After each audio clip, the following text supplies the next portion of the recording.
Capítulo 7. Por dentro da mente. Suas imagens mentais, seus sons e sentimentos todos possuem determinadas qualidades.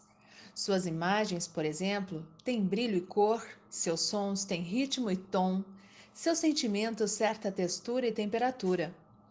Em PNL, essas qualidades são conhecidas como submodalidades. Os sentidos são as modalidades que usamos para pensar.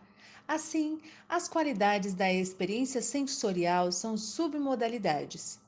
Embora sejam conhecidas como submodalidades, não são inferiores, subordinadas ou abaixo das modalidades, e sim uma parte integrante destas. Não se pode ter uma experiência sensorial sem essas qualidades. Submodalidades são os tijolos para a construção dos sistemas representacionais. São as qualidades básicas do neuro na programação neurolinguística. Submodalidades são a forma como estruturamos nossas experiências. Como você sabe se uma coisa realmente aconteceu ou se a imaginou? Porque atribuímos a eventos verdadeiros submodalidades diferentes das imaginadas. Como sabemos no que acreditamos e no que não acreditamos? Como sabemos no que acreditamos e no que não acreditamos? Porque quando pensamos naquilo em que acreditamos, atribuímos a ele submodalidades diferentes das que atribuímos àquilo em que não acreditamos. Sonhos do futuro têm submodalidades diferentes das memórias do passado. Submodalidades codificam nossa experiência da realidade, da certeza e do tempo. São os componentes fundamentais de nossa experiência. Mudar submodalidades é uma intervenção muito poderosa e eficaz que muda o significado de uma experiência. Quando mudamos a estrutura de nossa experiência, alteramos seu significado. Podemos escolher nossas submodalidades, portanto, podemos escolher o significado que atribuímos à nossa experiência. Submodalidades não são novidade. Foram descritas primeiramente por Aristóteles como sensíveis comuns, ou seja, as qualidades compartilhadas por todos os sentidos. Esses sensíveis comuns ou submodalidades comuns a todos os sistemas representacionais são: localização. Toda experiência sensorial é experimentada como vindo de algum lugar. Distância. A localização estará a uma certa distância, perto ou longe. Intensidade. Julgamos toda experiência sensorial como sendo mais ou menos intensa. Associação ou dissociação. Estaremos dentro ou fora de nossa experiência. Quanto mais finas as discriminações que fizemos em nossas submodalidades, mais clara e criativamente pensaremos.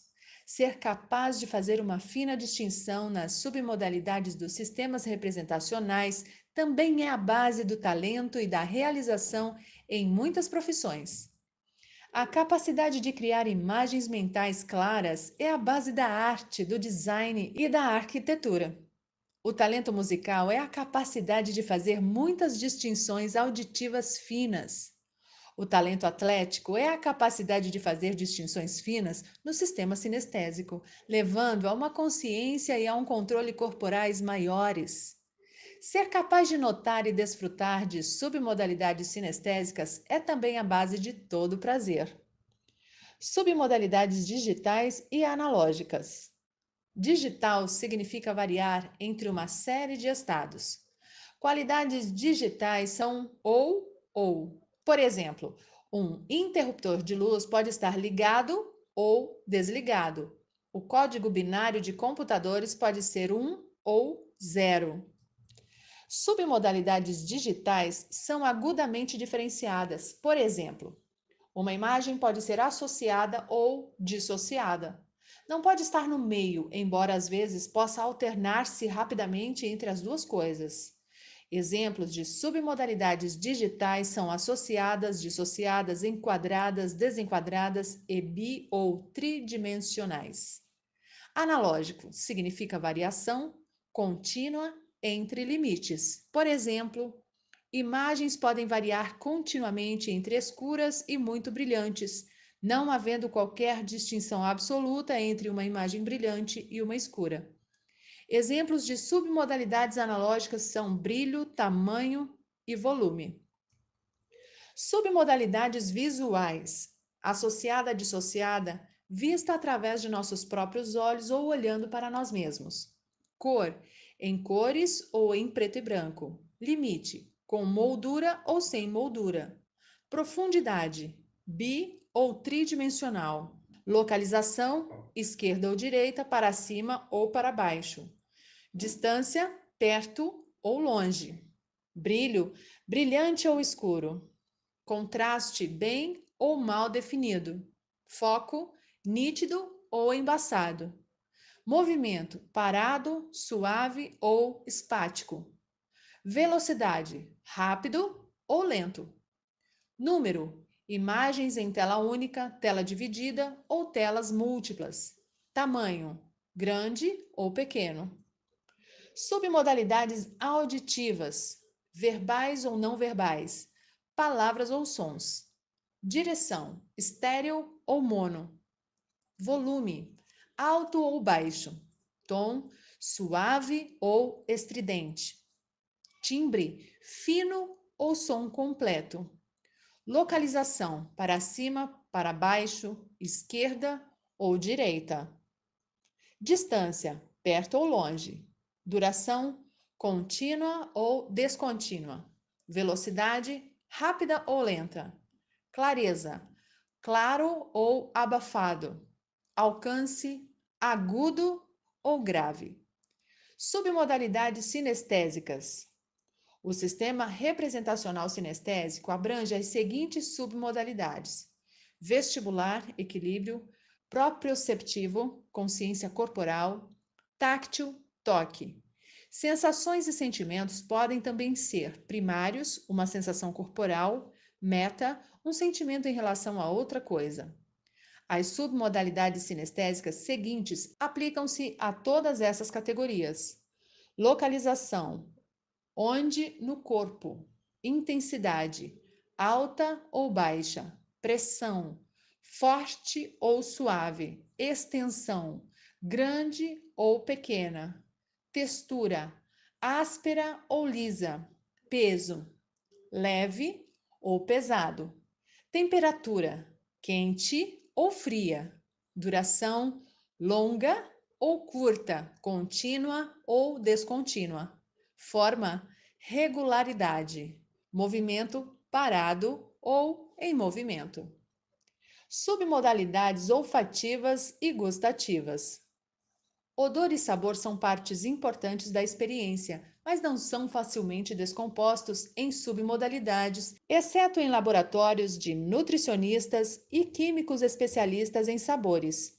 Eles se sobrepõem. O que aparenta ser sabor é geralmente um odor, mas detectado pelo sentido gustativo. Frequentemente nos referimos a eles mais por conteúdo, aquilo que os causa. Isso pode ser porque não sentimos básicos diretamente ligados à nossa segurança corporal. Isso pode ser porque são sentidos básicos diretamente ligados à nossa segurança corporal. O cheiro de fumaça sempre interromperá o que quer que se esteja fazendo. Algumas submodalidades sinestésicas básicas podem ser aplicadas a odores e sabores. Localização: onde no corpo? Intensidade: alta ou baixa? Extensão: grande ou pequena? Temperatura: quente ou fria? Duração: longa ou curta? Contínua ou descontínua? Movimento: parado ou em movimento? Como sabores e odores conectam-se diretamente às partes de nosso cérebro que governam a emoção, podem mudar nosso estado muito rapidamente. Odores são especialmente evocativos. O cheiro de pão fresco ou de perfume repentinamente nos lembrará de alguém que conhecemos ou nos levará de volta à infância. Sabores parecem ter 4 componentes: doce, azedo, salgado e amargo. Cada um é percebido por um tipo diferente de célula na língua e no interior da boca. Essas 4 qualidades são o que há de mais próximo às submodalidades de sabor, mas é, no entanto, difícil distinguir entre elas sem treinamento, por exemplo, na degustação de vinho, e decompor o sabor nesses componentes. O sentido do olfato parece ter 7 odores primários: o assemelhado à cânfora, o almiscarado, o floral, o assemelhado a hortelã, o etéreo, fluido para lavagem a seco, por exemplo, o pungente, similar ao vinagre, e o pútrido, correspondentes aos 7 tipos de receptores de odores das células olfativas. Esses poderiam ser os equivalentes às submodalidades do odor. No entanto, falamos principalmente de sabor e odor através de metáforas. O gostinho da boa vida ou o doce cheiro do sucesso, por exemplo. Avaliamos sabores e odores em um metanível através do sentido sinestésico. Experimentamos-nos como agradáveis ou desagradáveis, e as submodalidades desse metanível de avaliação sinestésica, por exemplo, o quanto você gosta desses sabores e odores, são outra forma de discriminar entre odores e sabores. Submodalidades críticas. Mudar algumas submodalidades tem pouco ou nenhum efeito. Outras, no entanto, podem fazer uma enorme diferença. Estas são as submodalidades críticas. O tamanho e o brilho de uma imagem são críticos para muitas pessoas, então fazer suas imagens mentais maiores e mais brilhantes aumenta muito o impacto. Os sensíveis comuns são frequentemente importantes. Por exemplo, mover uma voz interna para mais longe geralmente reduz o seu efeito, enquanto mudar a localização de uma imagem frequentemente altera por completo o significado. Embora as submodalidades críticas tenham mais alavancagem para a mudança do que as demais, submodalidades trabalham em conjunto como um sistema. Mudar uma submodalidade pode fazer com que outras mudem. Mudar uma submodalidade crítica pode provocar uma reorganização espontânea das outras. A consciência pode mudar o sistema. Estar consciente de submodalidades pode mudar a sua estrutura. Submodalidades críticas mostram efeitos de limiar. Por exemplo, aumentar o tamanho de uma imagem pode torná-la mais agradável, mas só até certo ponto. Além desse ponto, aumentar o tamanho não terá qualquer efeito ou pode tornar a imagem menos atraente. Medições são relativas ao sistema em si. Submodalidades são subjetivas, portanto, comparações são difíceis de serem realizadas. Quando alguém torna uma imagem maior ou mais brilhante, o faz em termos do quão grande ou brilhante eram antes, não em termos absolutos. Medimos a maioria das distinções de submodalidades em termos daquilo que seria normal na vida real, porque essa é a fonte dessas distinções para início de conversa. Assim, uma imagem grande é uma maior do que a real. Uma imagem brilhante é uma mais brilhante do que a da vida real, e assim por diante. No entanto, sempre verifique se não tiver certeza. Todos têm autoridade sobre suas próprias experiências subjetivas. Mudanças de submodalidades oferecem evidência para outras mudanças. Quando uma pessoa soluciona um problema, você pode verificar se mudou, checando se as submodalidades do problema foram alteradas. Linguagem e submodalidades. Frases de predicados e metáforas não só indicam o sistema representacional que a pessoa está utilizando, como também oferecem dicas quanto às submodalidades envolvidas. Por exemplo, tenho uma visão sombria a esse respeito. Não apenas lhe diz que a pessoa está usando o sistema visual, mas também que o brilho é crítico para aquela pessoa. A submodalidade de brilho e influência como uma pessoa julga a ideia. Essa é uma ideia luminosa. Quando alguém fala de tomar uma posição firme quanto à situação, está pensando sinestesicamente com uma submodalidade de pressão. A PNL considera a linguagem literalmente. Ela é uma janela direta para o processo do pensamento. Para estabelecer o ritmo do processo do pensamento de uma pessoa, não use apenas o mesmo sistema representacional, mas também a mesma distinção de submodalidade. Por exemplo, os detalhes são um pouco nebulosos para mim.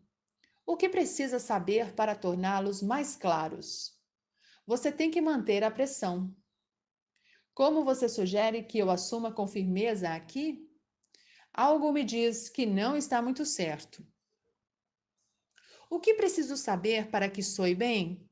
A terminologia que as pessoas usam para problemas também é interessante.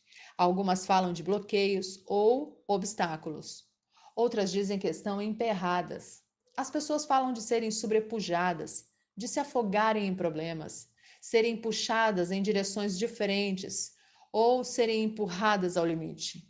Usar linguagem e intervenção que se equiparam à metáfora da submodalidade é muito eficaz, já que é assim que as pessoas experienciam o problema.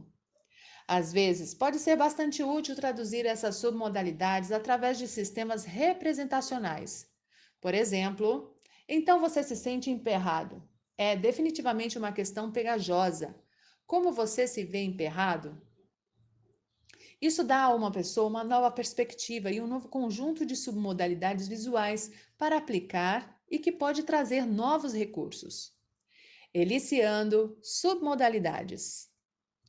Descobrir quais submodalidades as pessoas estão usando é uma habilidade chave em PNL e é utilizada em modelagem, trabalho estratégico e análise de contraste de experiências diversas. Quando você elicia submodalidades, vê as pessoas usando pistas de acesso. Para interpretá-las, pergunte a si mesmo o que a linguagem corporal significaria se a pessoa estivesse respondendo a alguma coisa no mundo exterior e então tome isso como pista de acesso para a submodalidade correspondente em seu mundo interior. Por exemplo, um olhar fixo no horizonte provavelmente significa que sua imagem está longe. As pessoas focalizam seus olhos em uma imagem interna da mesma forma que o fazem com uma imagem externa. Inclinarão a cabeça para o lado e ouvirão na direção de onde seus sons mentais parecem vir. Provavelmente se inclinarão para a frente quando se associam e para trás quando se dissociam. A linguagem corporal não só lhe diz a respeito do sistema representacional que a pessoa está usando, mas às vezes também pode lhe mostrar quais as distinções de submodalidades críticas que estão fazendo. Como eliciar submodalidades? Escolha seu estado. O melhor estado para estar é um de fascinação. Estabeleça rapport. Use linguagem apropriada ao contexto. Submodalidades são experiências do dia a dia, portanto, use linguagem e exemplos do dia a dia para ajudar as pessoas a verem, ouvirem e sentirem suas submodalidades. Pressupõe a existência de distinções de submodalidades. Não pergunte a alguém: há uma imagem? Porque isso gera dúvida. Em vez disso, pergunte: qual a imagem que você tem?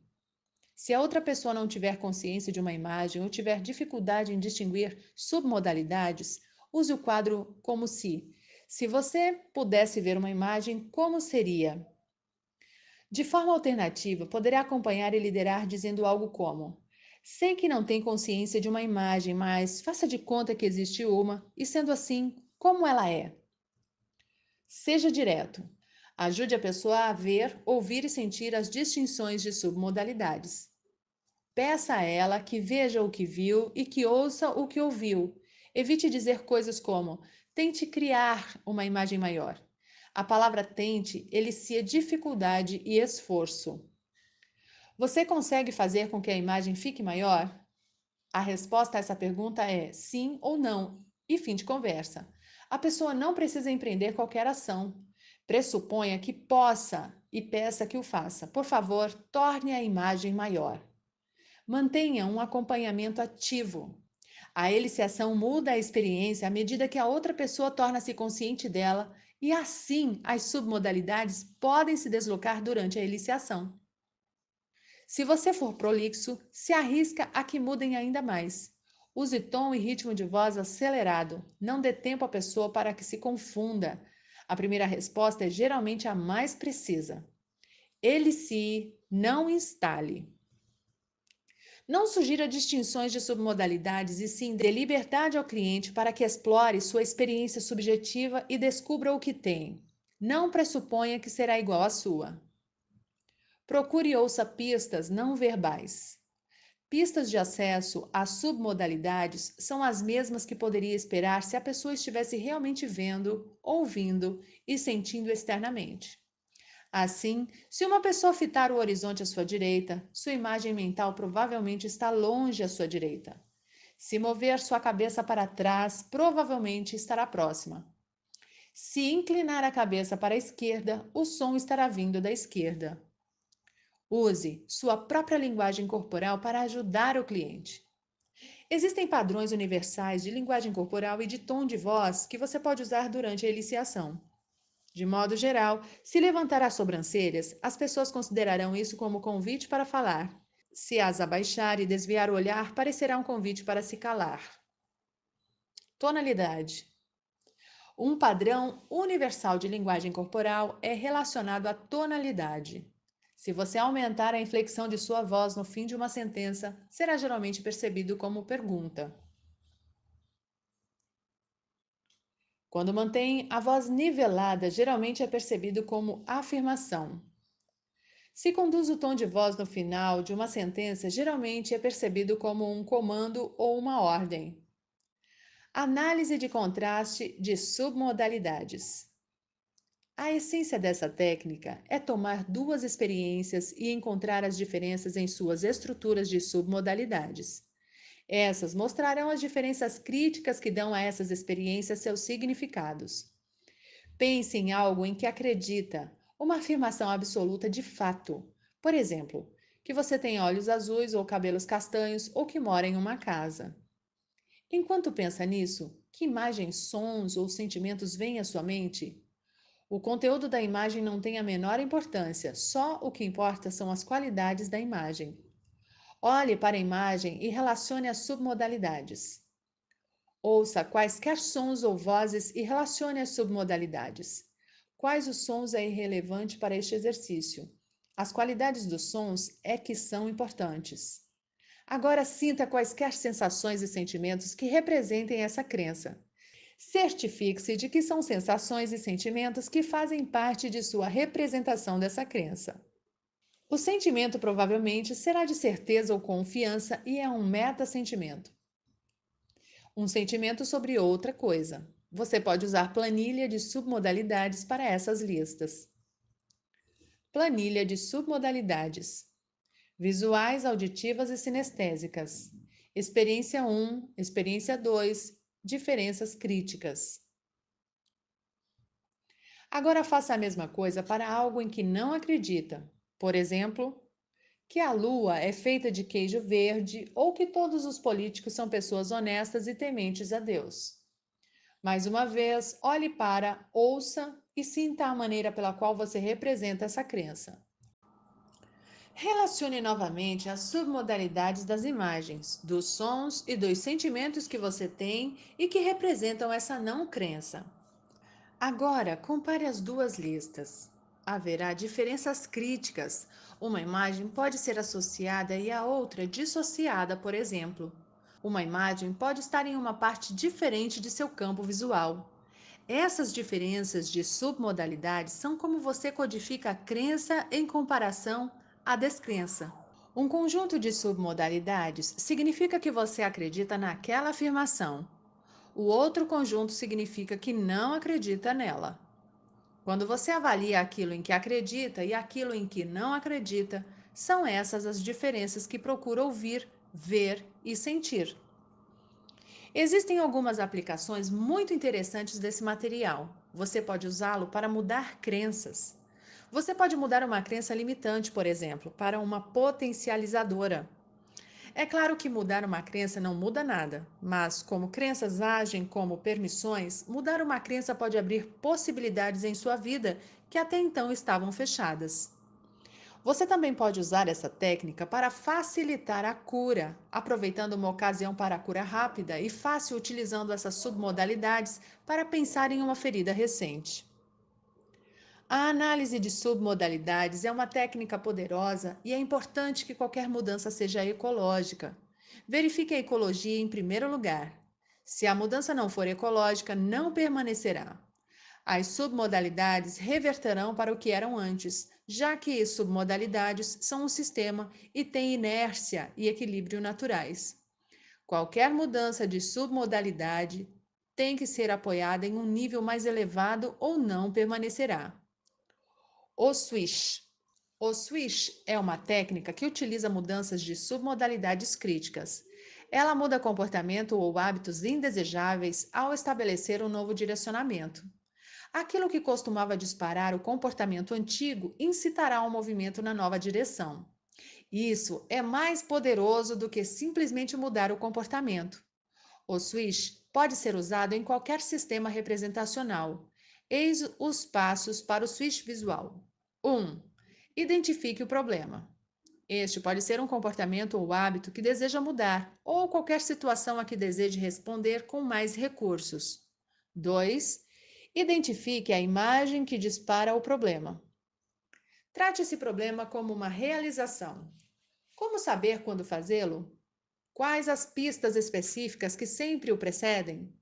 Procure um gatilho visual específico para o problema. Pode ser um gatilho interno, algo que vê em sua mente, ou externo, algo que vê no mundo exterior. Considere esse gatilho como imagem associada. 3. Identifique duas submodalidades críticas da imagem pista que lhe conferem impacto. As mais comuns são tamanho e brilho. Se aumentar o tamanho e o brilho da imagem a tornar mais eficaz, serão essas as submodalidades. Essas duas submodalidades precisam ser submodalidades analógicas, como tamanho e brilho, que podem ser continuamente aumentadas ao longo de uma faixa. 4. Quebre o estado. 5. Crie a imagem de uma autoimagem desejada. Como você se veria se não tivesse esse problema? Que tipo de pessoa seria facilmente capaz de solucionar tal questão ou nem mesmo teria esse problema? Você teria mais escolhas e seria mais capaz. Faça com que essa imagem seja equilibrada e crível e não a conecte a qualquer contexto específico.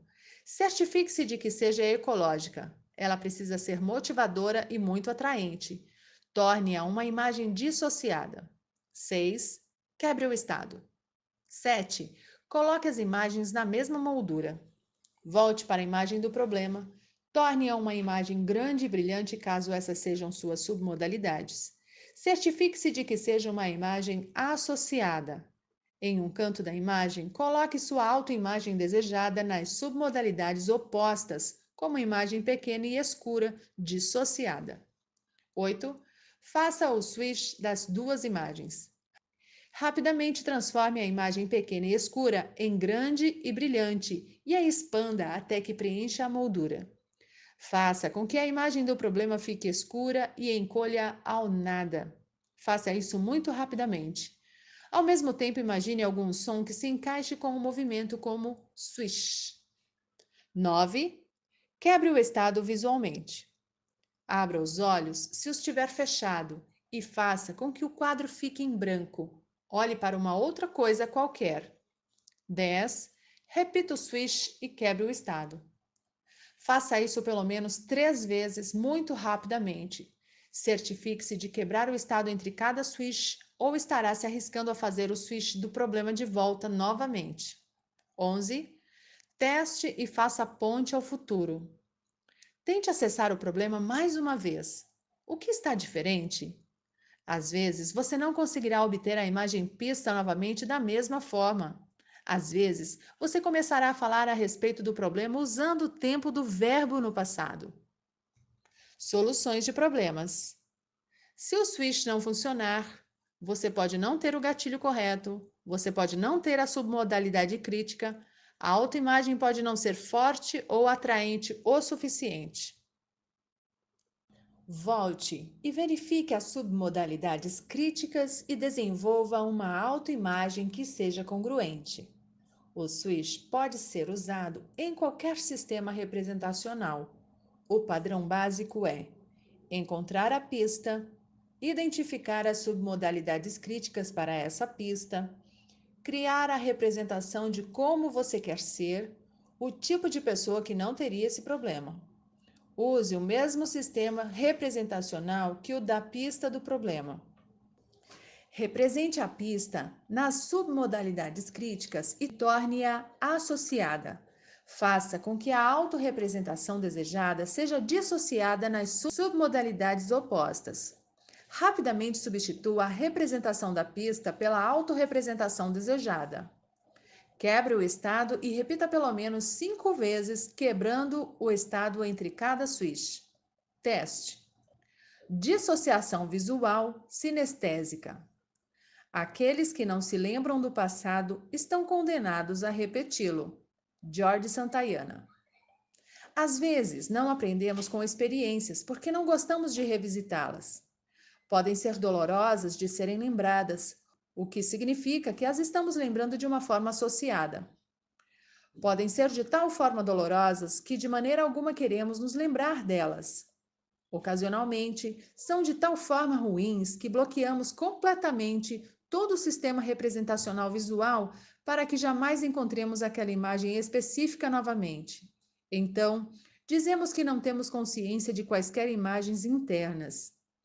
Isso nos protege da dor, mas sacrifica as possibilidades de trabalharmos com o sistema representacional interno. A dissociação visual sinestésica separa os sentimentos das imagens para que se possa lidar com ambos.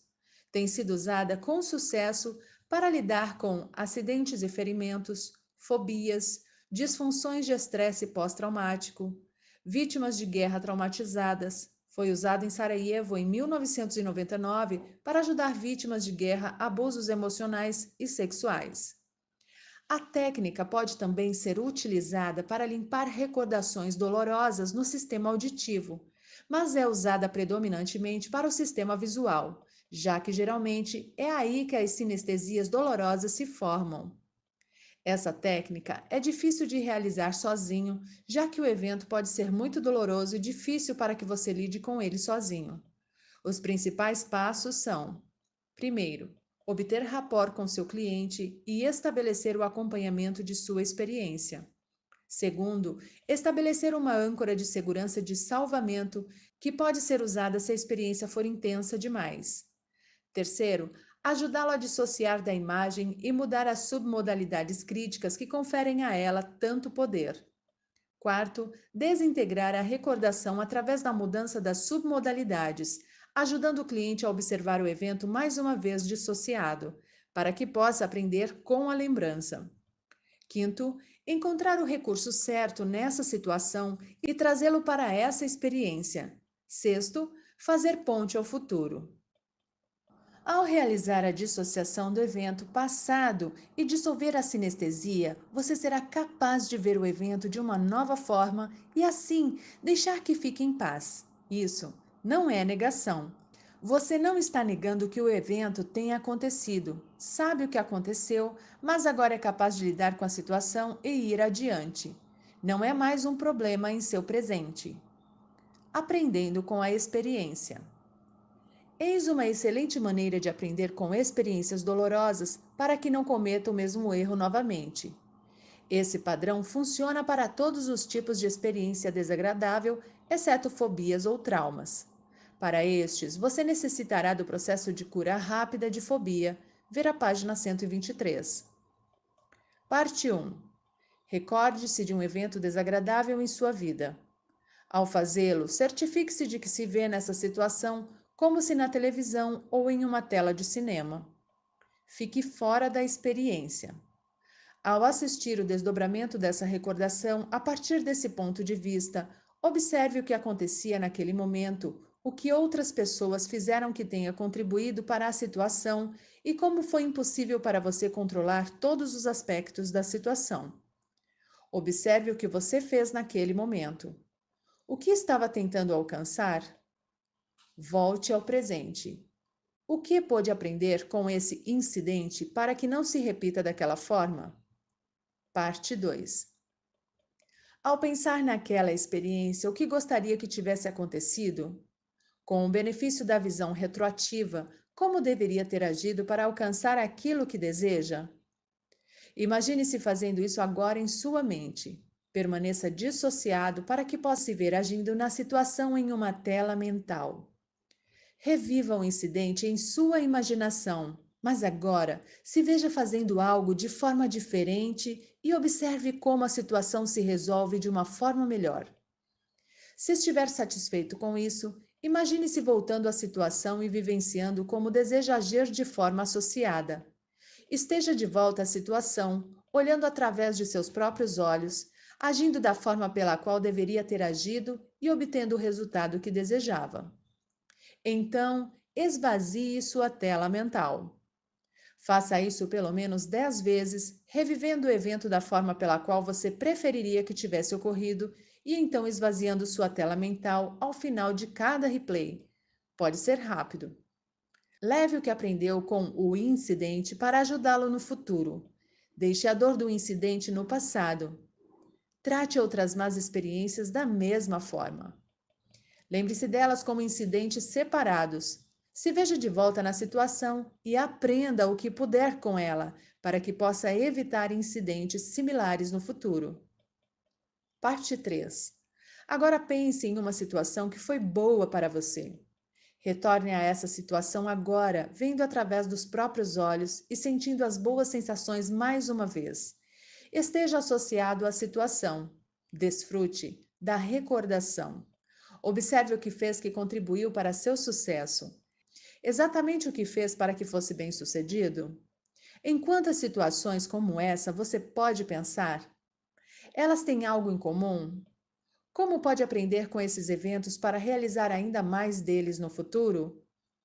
Há alguma situação iminente da qual possa se beneficiar da mesma forma? O quão bom seria fazer isso consistentemente? O processo de cura rápida de fobia, trauma. Uma fobia é uma resposta presente a uma experiência intensamente traumática do passado. O medo está ancorado no objeto, animal ou situação que o causou inicialmente. A pessoa sabe que a fobia não faz sentido, mas a sensação de ansiedade é de tal forma intensa que se sente compelida a evitar o gatilho. Fobias são realizações consideráveis, são respostas fortes baseadas em uma única experiência. É possível utilizar a mesma estrutura para obter sensações fortes e boas a respeito de uma pessoa ou um objeto com base em uma única boa experiência de aprendizagem. Esse processo aplica dissociação, VC, a uma fobia ou a um trauma. É descrito aqui do ponto de vista de trabalho com outra pessoa. 1. Estabeleça rapport com seu cliente. 2.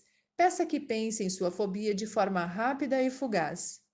Isso é para que possa calibrar o estado observando sua fisiologia. 3. Quebre o estado. 4. Estabeleça uma âncora de segurança. Elicie um forte estado positivo a partir de uma experiência lembrada na qual tenha se sentido seguro e protegido. Ancore isso sinestesicamente no braço do cliente. Diga a ele que, se alguma vez tiver que parar o processo e retornar ao estado presente, terá essa âncora. Você pode manter a âncora durante todo o processo ou usá-la apenas quando necessário. 5. Estabeleça a dissociação pedindo ao cliente que se imagine em um cinema ou assistindo à televisão. Ele tem controle total sobre o filme e como se apresenta.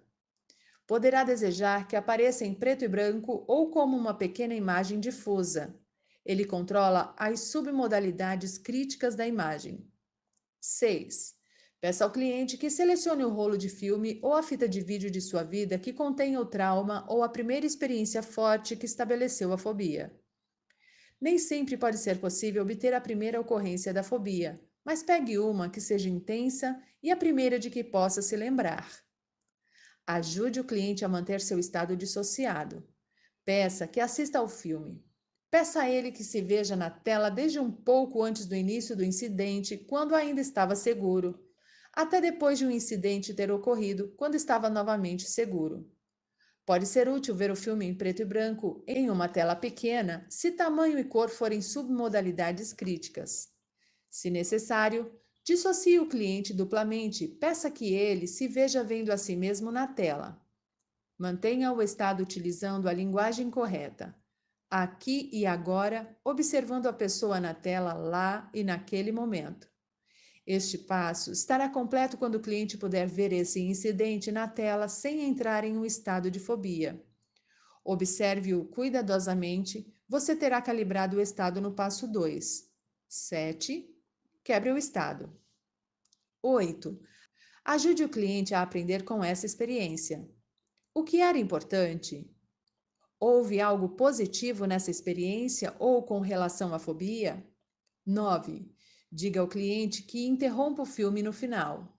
Agora, faça com que se associe ao filme naquele ponto e rode-o rapidamente para trás até chegar ao início, permanecendo associado durante todo o tempo. 10. Quebre o estado. 11. Repita os passos 9 e 10 mais duas vezes para que tenha se associado ao filme rodando rapidamente para trás pelo menos 3 vezes. 12. Teste e faça ponte ao futuro. Como ele se sente agora? Às vezes é possível e adequado testar a fobia de verdade nesse momento. A fobia deve ter sumido ou ter sido bastante reduzida. 13. Verificação de ecologia. Se a fobia for intensa e tiver afetado muitas áreas da vida do cliente, este poderá ter que repensar como agir em certas circunstâncias sociais. Por exemplo, um medo de espaços abertos pode ter limitado intensamente sua vida social. Precisará dar a ele recursos adicionais para lidar com essas questões ecológicas. Há também considerações reais de segurança. Se o cliente tem fobia de cobras, pode ter perdido a fobia, mas ainda precisa de um respeito adequado por cobras, talvez até medo. O medo é uma resposta natural. Cobras podem ser perigosas. Linhas de tempo. Uma das aplicações mais fascinantes de submodalidades é a nossa experiência do tempo. O que é tempo? A pergunta tem ocupado as maiores mentes ao longo de toda a história e provavelmente continuará a ocupá-las por algum tempo ainda, até que não haja mais tempo para se degladiar com a questão. Como experienciamos o tempo? Como lidamos com ele? Quando ouvimos como descrevemos o tempo, parece que o experimentamos como uma linha correndo do passado para o futuro. Falamos de um longo tempo, um curto tempo, de tempo se perdendo no futuro. Temos o passado distante e o futuro imediato. Subjetivamente, experimentamos o tempo como distância, eliciando uma linha de tempo. Podemos não saber o que é o tempo, mas sabemos medi-lo. Imagine o círculo do mostrador de um relógio. Imagine o movimento dos ponteiros ao redor do mostrador a cada dia. Agora imagine pegar esse mostrador com os números nele gravados e desenrolá-lo como um novelo de lã, esticando-o em uma linha que se perde na distância. Agora imagine andar sobre tal linha. Essa é uma das maneiras de considerar como nos movemos através do tempo. Se você tivesse uma linha do tempo, onde estaria? Se tivesse que apontar em direção ao passado, para onde apontaria? Onde fica o futuro? Agora ligue os dois locais. Essa é sua linha do tempo. Você pode iniciar as linhas do tempo de outras pessoas com perguntas semelhantes. Observe sua linguagem corporal quando respondem. Podem dizer que não sabem onde está o passado ou o futuro, mas elas podem gesticular em uma direção determinada. A maioria das pessoas não tem consciência de sua linha do tempo a não ser que tenham tido treinamento em PNL. No tempo e através do tempo. Há duas maneiras de se relacionar à sua linha do tempo: no tempo e através do tempo. Uma linha no tempo passa através de seu corpo. Pessoas com linhas no tempo estão associadas às suas linhas do tempo no agora. Frequentemente, o passado estará atrás delas e o futuro à sua frente. Uma linha atrás do tempo está fora de seu corpo. Pessoas com linhas através do tempo frequentemente têm o passado de um lado e o futuro do outro. Nas culturas ocidentais, o passado é, em geral, à esquerda e o futuro à direita, devido à sequência de leitura e às pistas de acesso. Passado, linha através do tempo, futuro. Futuro, linha no tempo, passado. Uma linha no tempo ou uma através do tempo são escolhas, embora muitas pessoas tendam a usar uma de forma predominante. Uma vez que tenha consciência de sua linha do tempo e for flexível quanto a como a utiliza, poderá escolher para quais atividades você usa cada uma. No tempo, sua linha do tempo passa através de seu corpo. Você está associado no agora. Você não percebe o tempo passar. Você tende a ter recordações associadas. Você tende a não planejar. Você evita prazos ou não é bom em cumpri-los. Através do tempo. Sua linha de tempo passa por fora de seu corpo. Você está dissociado do agora. Você percebe o tempo passar. Você tende a ter recordações dissociadas. Você tende a planejar com antecedência. Você tem consciência de prazos e é bom em cumpri-los. Usando linhas do tempo. Intervenções em linhas do tempo são muito úteis para ajudar pessoas a acessarem recursos, criarem futuros compelidores e a organizarem suas vidas. Gestão do tempo.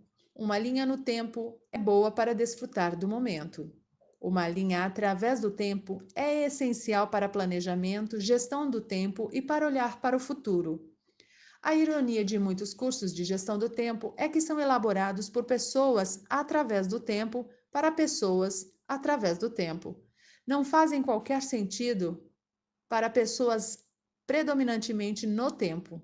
No entanto, são estas pessoas as que precisam de ferramentas de gestão do tempo. A habilidade essencial para a gestão do tempo é ser capaz de planejar através do tempo, lidar com o passado e acessar recursos. Pessoas que armazenam o passado às suas costas podem ter dificuldade em acessar recursos de experiências passadas. Qualquer um cujo passado esteja imediatamente à sua frente terá dificuldades em fugir de recordações do passado. Estas literalmente bloquearão sua visão do futuro. Olhar para o futuro. Um futuro compelidor deve estar à frente da pessoa com grandes imagens brilhantes. Algumas pessoas com uma linha do tempo que tem o futuro atrás delas têm dificuldade em planejar e se automotivar. São como motoristas que olham no retrovisor para ir para a frente. Linhas do tempo sem submodalidades críticas. Recordações e planos são frequentemente armazenadas na linha do tempo. A distância é, em geral, uma submodalidade crítica. Quanto mais perto a imagem, mais perto estará do presente momento.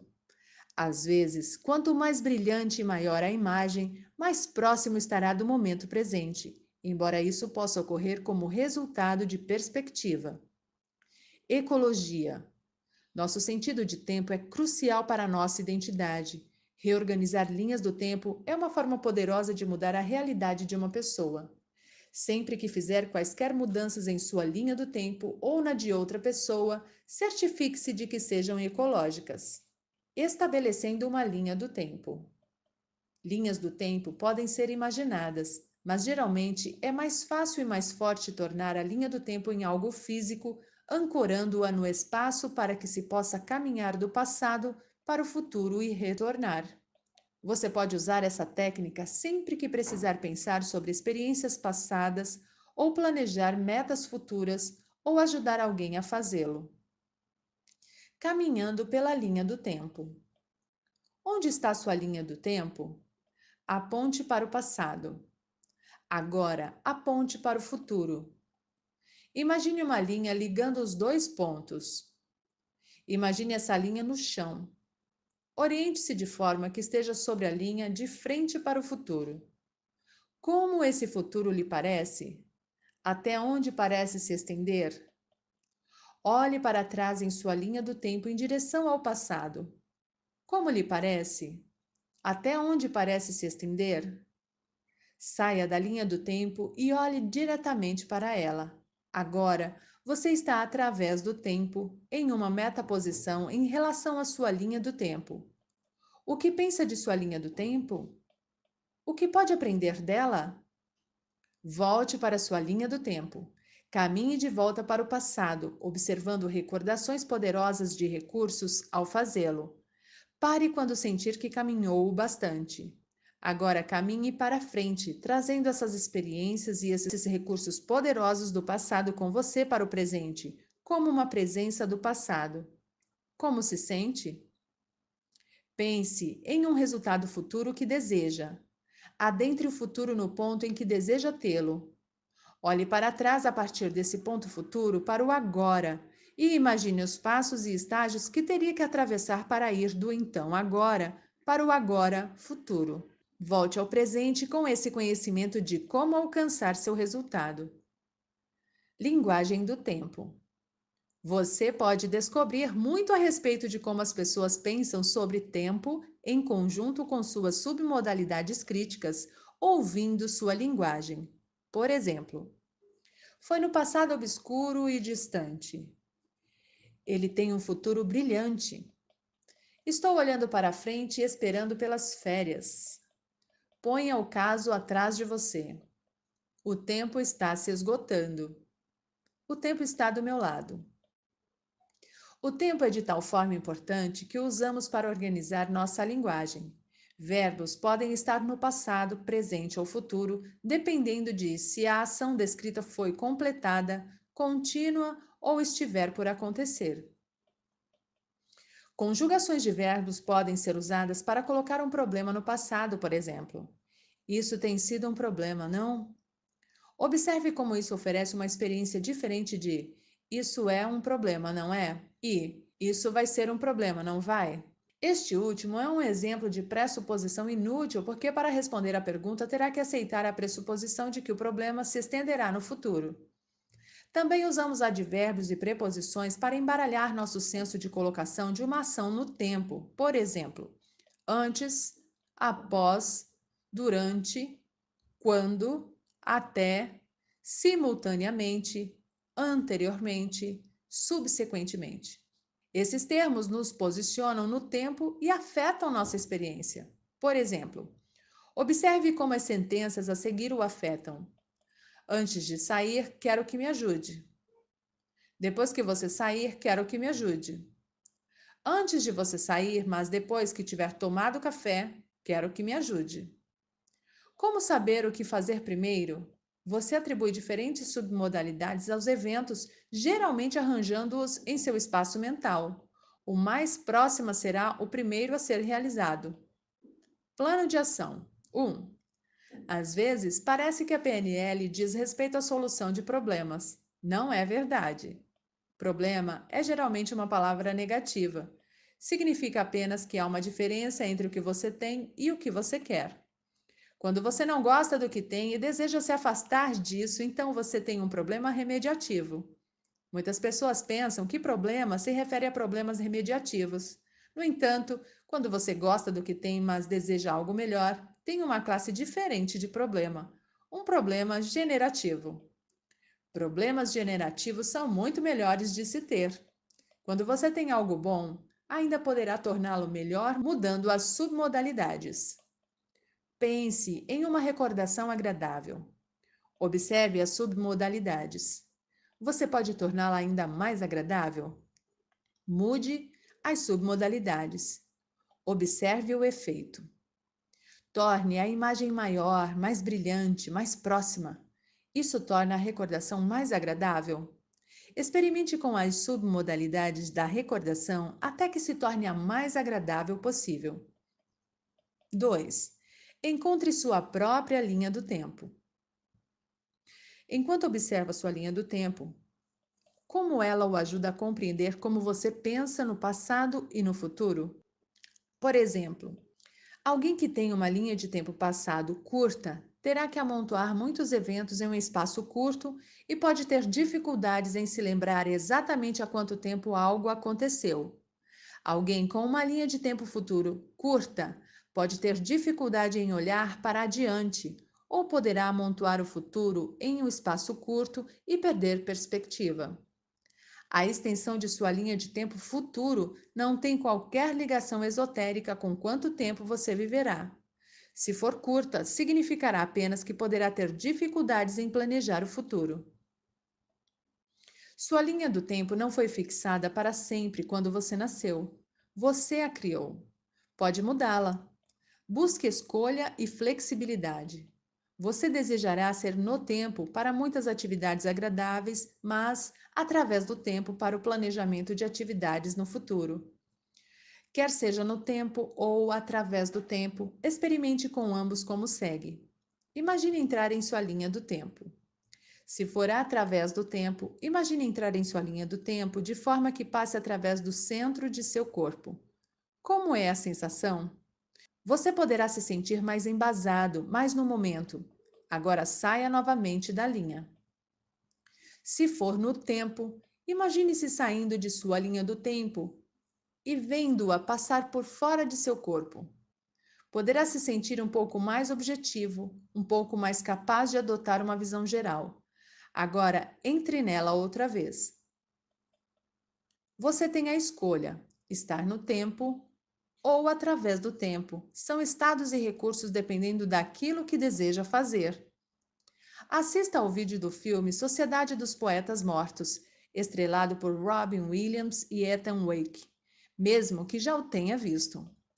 Como o personagem desempenhado por Robin Williams muda o significado da poesia para seus alunos, como as suas submodalidades alteram o significado da ideia de poesia à medida que o filme avança, ouça sua voz interna. É sua voz?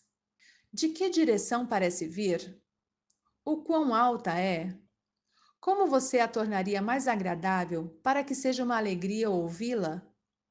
Você fala com você mesmo como se gostasse de você?